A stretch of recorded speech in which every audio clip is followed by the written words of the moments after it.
A hi guys, welcome back to the new short video. Shri Sai Kiran వామ్ 9 doctor Kavitha Kiran hospital దగ్గర అయితే ఉన్నాం అనమాట. మా వదిన అయితే ఇక్కడైతే జాయిన్ చేసాం మేము. డెలివరీ టైం అయితే దగ్గర అయితే ఉందని చెప్పి. సో 30 నైట్ అయితే మేము 7:30 ఆ టైం వెళ్ళైతే జాయిన్ అయిపోయాం.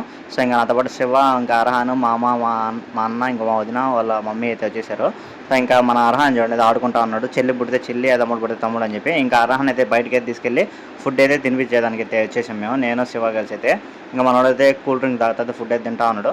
The next day, later. Early morning 5కి అలా లేసేసి మేమైతే పైకి అయితే వచ్చేసాం. 5th ఫ్లోర్లో అనమాట. ఇంకా మా వదిన అయితే ఆపరేషన్ థియేటర్కి తీసుకెళ్లారు. మా మమ్మీ, నేను, మా వదిన మమ్మీ అర్హాన్ అయితే వెయిట్ చేస్తా ఉన్నాను, ఎవరు పుడతారని చెప్పి. పాప పుడతారా బాబు పుడతారా అని చెప్పి. వెంటనే అయితే డాక్టర్ అయితే వచ్చి చెప్పేసింది మీకైతే బేబీ గర్ల్ పుట్టిందని చెప్పి. ఇంకా మా అన్నకైతే పట్టరాని సంతోషం అయితే వచ్చేసింది. చూడండి, అందరికన్నా మా వదిన ఇంకా నేను మేమంతా ఫుల్ హ్యాపీ మా ఫ్యామిలీలో టోటల్. సో మా పాప పుట్టింగ్ అని చెప్పగానే ఇంకా అర్హాన్కి అయితే చెల్లి అయితే వచ్చేసింది గైస్. అదే రోజు నాకు డ్యూటీ అయితే ఉందని చెప్పి నేనైతే డ్యూటీకి అయితే స్టార్ట్ అయిపోయాను. నాతో పాటు అయితే ఇంకా శివ, ఇంకా వేణు అయితే బైక్ అయితే తెచ్చేసారు. ఇంకా శివ అయితే నాతో పాటు నైట్ అయితే ఉండాడు అనమాట. Day 2. డ్యూటీ దిగిన నెక్స్ట్ డే మార్నింగ్ నేను అర్హాన్ మా అన్న అయితే కలిసి అయితే హాస్పిటల్కి వెళ్ళిపోయాం. ఇంకా మా వదిన పాప అయితే మా వాళ్ళు చూడండి పాపతో అయితే ఆడుకుంటా ఉన్నాడు, ముద్దులు పెడతా ఉన్నాడు పై పడిపోయి. సో ఇంకా మా మమ్మీ, ఇంకా మా డాడీ అయితే అందరం అయితే ఉన్నాయి హాస్పిటల్లోనే. ఇంకా పాపకి అయితే ముద్దు పెడతా ఉన్నారు, అర్హాన్ అయితే బాయ్ చెప్తున్నాడు.